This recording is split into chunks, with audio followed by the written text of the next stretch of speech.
Hello എല്ലാ കൂട്ടുകാർക്കും എൻ്റെ പുതിയൊരു വീഡിയോയിലേക്ക് സ്വാഗതം കേട്ടോ. കൂട്ടുകാരെ, എന്താണ് എല്ലാവരും വിശേഷമൊക്കെ? അപ്പോൾ നമ്മളെ രാവിലത്തെ വിശേഷങ്ങളാണ് കേട്ടോ. അപ്പോൾ നോലുമ്പാണല്ലോ. അപ്പോൾ ഇന്ന് കൈപ്പക്കക്കറി കേട്ടോ. കുറേ ദിവസമായിട്ടുണ്ടായിരുന്നു കൈപ്പൊക്കെ കൊടുത്തിട്ട് ഫ്രിഡ്ജിലിരിക്കുന്നു. പച്ചക്കറികളൊക്കെ ഓരോന്നായിട്ട് ചീനിയൊക്കെ ഉണ്ടായിരുന്നു. അപ്പോൾ ഇന്ന് കൈപ്പൊക്കെ വറുത്തരച്ചിട്ട് കയ്പ്പൊന്നും ഇല്ലാത്തൊരു കറി വെക്കണം. പിന്നെ പുട്ടും ചെറുപയറും കേട്ടോ. പിന്നെ ചീരപ്പേരി ഉണ്ടാക്കാണ്ട്. അപ്പോൾ ആ വിശേഷങ്ങളൊക്കെ കൂട്ടുകാരൊന്ന് കണ്ടു നോക്കി. കുറച്ച് കാര്യങ്ങൾ കൂട്ടുകാരോട് പറയാണ്ട് കേട്ടോ. എൻ്റെ ഒരു സങ്കടം. അപ്പോൾ അതാണ്. അപ്പോൾ അതൊക്കെ ഇങ്ങനെ അരിഞ്ഞ് എടുക്കുന്നുണ്ട്. അപ്പോൾ ഇന്ന് ഞാൻ വീഡിയോ തന്നെ എടുത്തിട്ടില്ല കേട്ടാ. ഇത് ഇന്നലത്തെ വീഡിയോ ആണ്. അപ്പോൾ ഈ ഇന്നലത്തെ വീഡിയോ കൂടെ ഞാൻ പറഞ്ഞില്ല കഴിഞ്ഞ ദിവസം ഗുരുവായൂർ പോയിരുന്നെന്ന്. അപ്പോൾ ആ ഗുരുവായൂർ പോയ വീഡിയോയും കൂടി ഞാനിതിൽ ഇന്നലത്തെ വീഡിയോയിൽ ഉൾപ്പെടുത്തിയിട്ട് അങ്ങനെ ഞാൻ എഡിറ്റ് ചെയ്യാൻ വേണ്ടിയിട്ടൊക്കെ റെഡിയാക്കി വെച്ച്. അപ്പോഴാണ് ഇങ്ങനെ സ്റ്റോറേജ് ഫുള്ളാണ് എന്നൊക്കെ പറഞ്ഞിട്ട് ഇങ്ങനെ വന്നപ്പോൾ ഞാൻ ഡിലീറ്റ് ആക്കാൻ വേണ്ടിയിട്ട് നമുക്ക് ആവശ്യമുള്ളതൊക്കെ ഇങ്ങനെ ടിക്ക് ഒഴിവാക്കിയിട്ട് ചെയ്ത വഴിക്ക് ആ ഇന്നലത്തെ അല്ലാത്ത എല്ലാ വീഡിയോസും കംപ്ലീറ്റും പോയിട്ടാ. ഭയങ്കര വിഷമമായിട്ട് എനിക്ക്. എന്താ വെച്ചാൽ ഈ ഗുരുവായൂർക്ക് ഞാനും ഏട്ടനും കൂടി ഇങ്ങനെ പോണ പോക്കിലുള്ള അതും പിന്നെ അവിടെ നല്ല അടിപൊളി ഭരതനാട്യം എന്നല്ല കേട്ടോ, നല്ല ഡാൻസുകൾ. ഈ ഒരു ആണും പെണ്ണും കൂടിയിട്ട് ചേർന്നിട്ട് നല്ലൊരു ഡാൻസ് ആയിരുന്നു കേട്ടോ. ആ ഡാൻസ് അതുപോലെ ഞങ്ങൾ ഒക്കെ കഴിഞ്ഞ് തൊഴലും വരിയിലൊക്കെ നിന്ന് തൊഴുത് നല്ല തിരക്കായിരുന്നു കേട്ടോ. ഭക്ഷണമൊക്കെ കഴിച്ച് പോരാൻ നേരത്ത് ശീവേലിക്ക് ഉള്ള ആനകൾ 3 ആന പടിഞ്ഞാറ് ഭാഗത്ത് കൂടെ ഇങ്ങനെ അതിൻ്റെ ഉള്ളിലേക്ക് ഇങ്ങനെ കയറി പട്ട നിറയെ തിന്നാനുള്ള പട്ടയൊക്കെ ഇങ്ങനെ തുമ്പിക്കൈയിൽ 3 ആനയും പിടിച്ചിട്ട് ഇങ്ങനെ കവാടം കടന്നിട്ട് ഉള്ളിലേക്ക് പോണൊക്കെ ശരിക്കും അടുത്തുനിന്ന് ഇങ്ങനെ പിടിക്കാൻ പറ്റിയിട്ടാ. അതൊക്കെ പോയി എനിക്ക് ഭയങ്കര സങ്കടമായിട്ടാ. എന്ത് വിഡ്ഢിത്തങ്ങളൊക്കെയാണ് ഞാൻ ഈ കാണിക്കുന്നത്. ഞാൻ വിഡ്ഢിത്തം കാണിച്ചാലട്ടാ പറ്റിപ്പോയി എന്ന് പറഞ്ഞാൽ എന്താ പറയുക. നമ്മൾ ഡിലീറ്റ് ആക്കാത്തതൊന്നുമല്ല. ഇപ്പോൾ 2-3 പ്രാവശ്യമായിട്ടപ്പോൾ ഇതേപോലെ സംഭവം ഉണ്ടാവണ്. അപ്പോൾ ഒന്ന് ഞാൻ വീഡിയോ തന്നെ പിടിച്ചിട്ടില്ല. അപ്പോൾ ഇന്നലെ അടുത്ത വീഡിയോ പിന്നെ ഞാനൊരു 7 മിനിറ്റ് ഉള്ളൂ കേട്ടോ, അത് ഞാൻ ഇടുകയാണ്. അപ്പോൾ ഈ വിവരമൊക്കെ ഒന്ന് കൂട്ടുകാരായിട്ടൊന്ന് പറയാമല്ലോ വിചാരിച്ചിട്ടാണ് കേട്ടോ. അയ്യോ ഭയങ്കര വിഷമമായിട്ടാ. അപ്പോൾ ഉള്ള വീഡിയോ കണ്ടിട്ട് നിങ്ങളൊക്കെ ഒന്ന് സപ്പോർട്ട് ചെയ്യട്ടോ കൂട്ടുകാരെ. വീഡിയോ ഇഷ്ടമാകുക വെച്ചെങ്കിൽ ഒന്ന് ലൈക്കൊക്കെ ചെയ്യുക. അപ്പോൾ കയ്പ്പയ്ക്ക് ഒരു ചെറിയ സവോളയും 2 ചെറിയ തക്കാളിയും പച്ചമുളകൊക്കെ കൂടിയിട്ട് വെളിച്ചെണ്ണയിൽ ഒന്നണ്ട് വഴറ്റിയിട്ടാണ്. അപ്പോൾ തന്നെ ആ കയ്പ്പ് ഒന്നണ്ട് പോകും. ഉപ്പിട്ടിട്ടാണ് വഴറ്റിയത്. എന്നിട്ട് വഴന്ന് വരുമ്പോൾ അതിലേക്ക് പുളിവെള്ളം ചേർത്ത് കൊടുത്തിട്ടാണ്. ഈ പുളിവെള്ളത്തിൽ കിടന്നിട്ട് കയ്പ്പൊക്കെ വെന്തതിൻ്റെ ശേഷം നമ്മൾ അരപ്പ് ചേർത്ത് കൊടുക്കുക. അപ്പോൾ നാളികേരം വറുത്തതിൻ്റെ പെരിഞ്ചീരകമൊക്കെ ഇട്ട് വറുത്തതിൻ്റെ ശേഷം അതിൽ മുളകും മല്ലിയും മഞ്ഞളൊക്കെ ഒന്നണ്ട് ചൂടാക്കിയതാട്ടാ. ആ അരപ്പാണ് ഞാൻ ഒഴിച്ചു കൊടുത്തിട്ടുള്ളത്. അപ്പോൾ ഇതേപോലെ വെക്കുമ്പോൾ ഒട്ടും കയ്പ്പുണ്ടാവില്ല കേട്ടോ. കയ്പ്പൊക്കെ കറി നല്ല രുചിയാണ്. അപ്പോൾ നാളികേരമൊക്കെ ചേർത്ത് നല്ല തിളച്ച് വന്നിട്ടുണ്ട് കേട്ടോ. അപ്പോൾ കുറച്ചധികം തന്നെ കറിവേപ്പിലയും ഊരിട്ട് കൊടുത്തിട്ടുണ്ട്.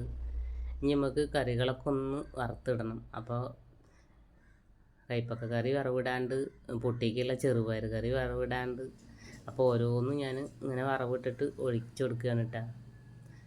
അപ്പോൾ നല്ല അടിപൊളിയായിട്ടുള്ള കയ്പ്പക്ക കറി റെഡി ആയിട്ടാ. ഏട്ടനും ചോറൊക്കെ കൊണ്ടുപോകണമല്ലോ നമ്മളെ ചെറുപയർ കറി. പിന്നെ മാങ്ങ കൂടുന്നുണ്ട് കേട്ടോ അച്ചാറിടാൻ വേണ്ടിയിട്ട്. അപ്പോൾ അതൊക്കെ ഞാൻ മുറിച്ച് വെച്ചിട്ടുണ്ട്. അപ്പോൾ അതൊക്കെ ഒന്ന് അച്ചാറിടണം. പിന്നെ എങ്ങനെ എങ്ങനെ അച്ചാറിട്ടാലും ഇപ്പൊക്കെ ചിലവായി പോകൂലേ ഈ ഒരു സമയത്ത്. അപ്പോൾ അതൊക്കെ ഒന്ന് അച്ചാറിട്ട് വയ്ക്കണം. അപ്പോൾ നമ്മൾ ചീരപ്പേരി ഉണ്ടാക്കാൻ വേണ്ടിയിട്ട് കടുകും പച്ചമുളകും കറിവേപ്പിലയും ഉണക്കമുളകൊക്കെ പൊട്ടിച്ചിട്ടിട്ട് അങ്ങനെ ചീരയൊക്കെ ഞാൻ മുറിച്ച് വെച്ചിട്ടുണ്ട് കേട്ടോ. കഴുകിയിട്ടൊക്കെ വാർത്തി വെച്ചിട്ടുണ്ട്. അതൊക്കെ ഒന്ന് കൊട്ടി കൊടുക്കുകയാണ്.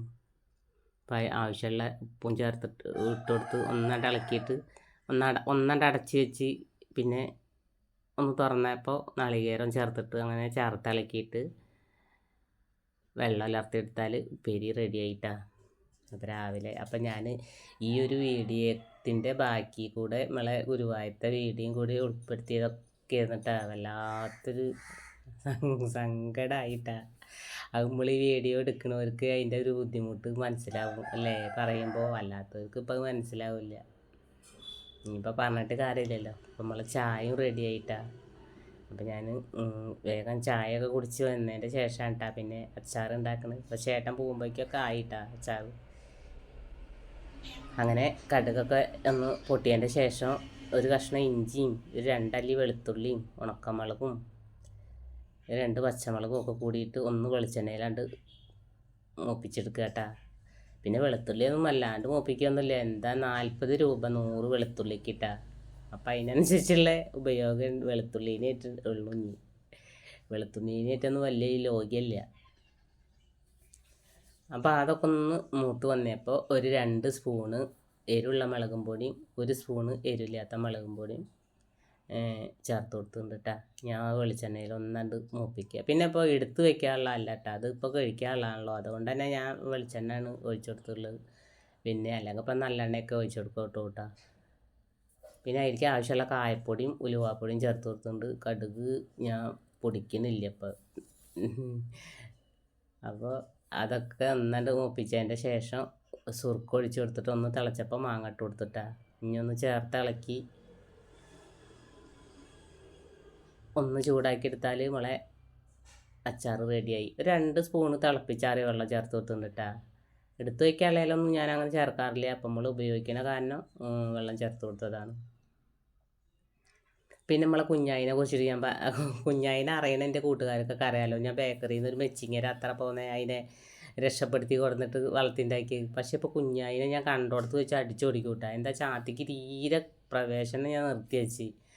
പിന്നെ പുറത്ത് ഉച്ചയ്ക്കായാലും രാത്രിയായാലും ഒക്കെ പുറത്ത് തിന്നാൻ കൊടുക്കും. എല്ലാ പൂച്ചകൾക്കും വേസ്റ്റൊക്കെ എടുത്ത് കൊടുത്തിട്ട് കൊടുക്കുകയൊക്കെ ചെയ്യും. അവൻ എന്തൊരു സ്വഭാവമുള്ളതെന്നറിയോ, ഒരു പനിനീര് തെളിക്കുക, നടക്കണോടെ പനിനീര് തെളിക്കുക. പൂച്ചയുടെ അപ്പി പിന്നെ കുറേ ഭേദം, പക്ഷേ ഈ പനിനീരിന് ഭയങ്കര സംഭവമാട്ടാ അത്. അപ്പോൾ ഇന്നെ കണ്ടാൽ ഓടുക ചെയ്യുക. അപ്പം ഞാൻ മേലേക്കാണ്ട് പോയി നോക്കുമ്പോൾ ഉണ്ട് ഇവിടെ ചിമ്മിണിക്കൂടിൻ്റെ മേലെ അങ്ങനെ കിടക്കുന്നുട്ടാ. അപ്പം ഞാനൊന്ന് ഓനെ സ്നേഹിച്ചതാ.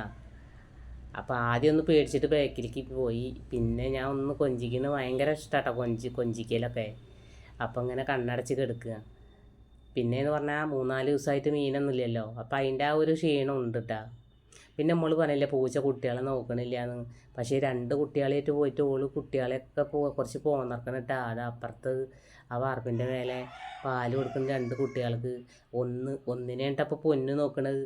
ആ ഒരെണ്ണത്തിനെ ഇവിടെ ഇട്ടിട്ട് പോയിട്ട് 2 എണ്ണത്തിനായിട്ട് പോയിട്ട് ഓള് നല്ല ആ മക്കളെ നോക്കിയിട്ടാ ഇതിനെ പൊന്നുമാണ് നോക്കണത്. അപ്പം നമ്മളത്രയേ ഉള്ളൂ കേട്ടോ. അന്നത്തെ വീഡിയോ വിശേഷമൊക്കെ ഓക്കെ.